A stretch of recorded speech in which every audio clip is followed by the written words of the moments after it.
এই অসুস্থ অবস্থাতেই আমরা অনেক সময় আল্লাহ সুবহানাহু ওয়া তাআলাকে গালিগালাজ করি। অসুস্থতা, যে কোনো ধরনের অসুস্থতা, রোগকে আমরা গালিগালাজ করি, অথচ এটা বান্দার জন্য একটা নিয়ামত, যেটা বান্দার গুনাহ মাফ করার জন্য যথেষ্ট, বান্দার গুনাহ মাফের জন্য।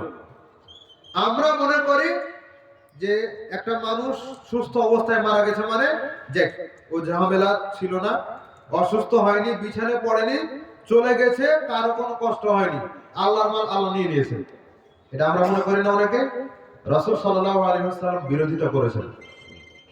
তিনি বিরোধিতা করেছেন, আরে বলো কি তুমি, ওই লোকটা যদি অসুস্থ হতো, এর মাধ্যমে আল্লাহ সুবহানাহু ওয়া তাআলা তার গুনাহকে ক্ষমা করে দিতেন।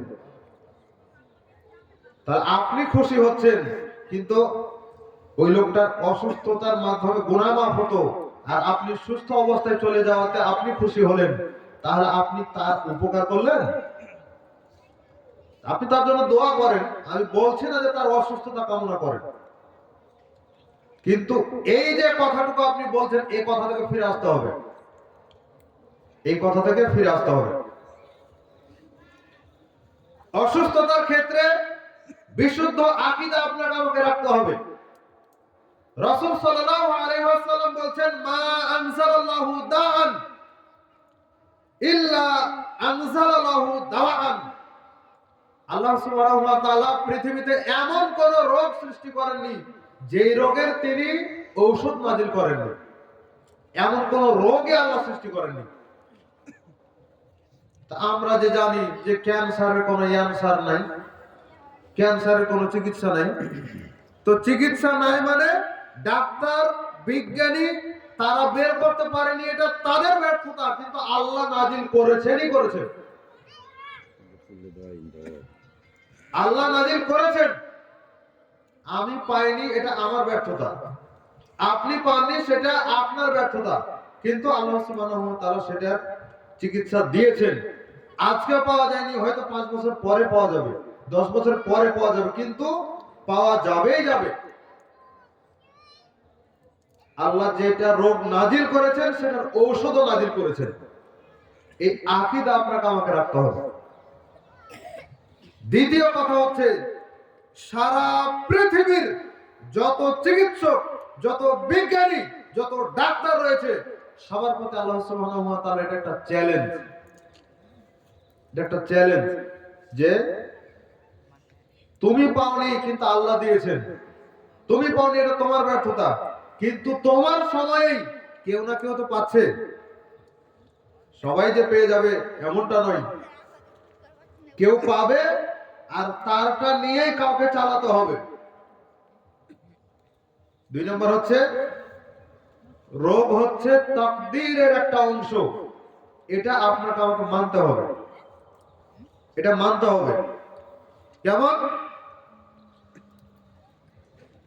আব্দুল্লাহ ইবনে আমর রাদিয়াল্লাহু তাআলা আনহু বলেন, রাসূল সাল্লাল্লাহু আলাইহি ওয়াসাল্লাম বলেছেন, কাতাবাল্লাহু মাকাদিরাল খালাইক ক্বাবলা আন ইয়াখলুকাস সামাওয়াতি ওয়াল আরদ বি50,000 সানাহ।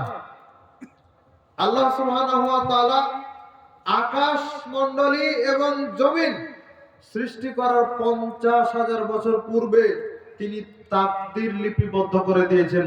প্রত্যেকটা সৃষ্টিগুলো, প্রত্যেক সৃষ্টির তাকদীর লিপিবদ্ধ করেছেন পৃথিবী সৃষ্টি করার, আসমান জমিন সৃষ্টি করার 50,000 বছর পূর্বে। তাহলে যে রোগটা হচ্ছে এটাও ওখানেই লেখা ছিল, যার কারণে যে করোনা আপনার আমার পাশ দিয়ে চলে গেছে, আপনার আমার মধ্য দিয়ে চলে গেছে, এই করোনার সময়ও আপনাকে তাকদীর মানতে হতো। ওই সময় অনেক মানুষ বিভ্রান্ত হয়েছে।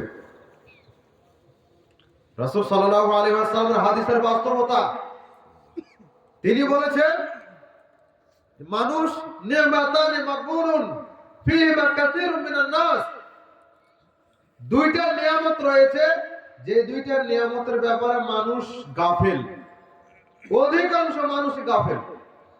তার একটা হচ্ছে সুস্থতা, আর একটা হচ্ছে অবসর সময়। সুস্থ আছে ওই সময়ে বুঝে না যে এই যে সময়গুলো যাচ্ছে এই সময়গুলোর দাম কত। অসুস্থ হলে তখন বুঝে যে আমি যদি সুস্থ থাকতাম তাহলে এই এই কাজ করতাম। কিন্তু আবার যখন সুস্থ হয়ে যায় তখন আবার সে উল্টা পথে চলে যায়। সুস্থ সময়ের দাম সে বুঝে না। সম্মানিত উপস্থিতি, তাহলে অসুস্থতা সম্পর্কে সঠিক ধারণা আপনাকে আমাকে রাখতে হবে। সাথে সাথে এটা গুনাহ মাফের একটা মাধ্যম। এই জন্য ধৈর্য ধারণের জন্য চেষ্টা করতে হবে। ধৈর্য ধারণের জন্য চেষ্টা করতে হবে।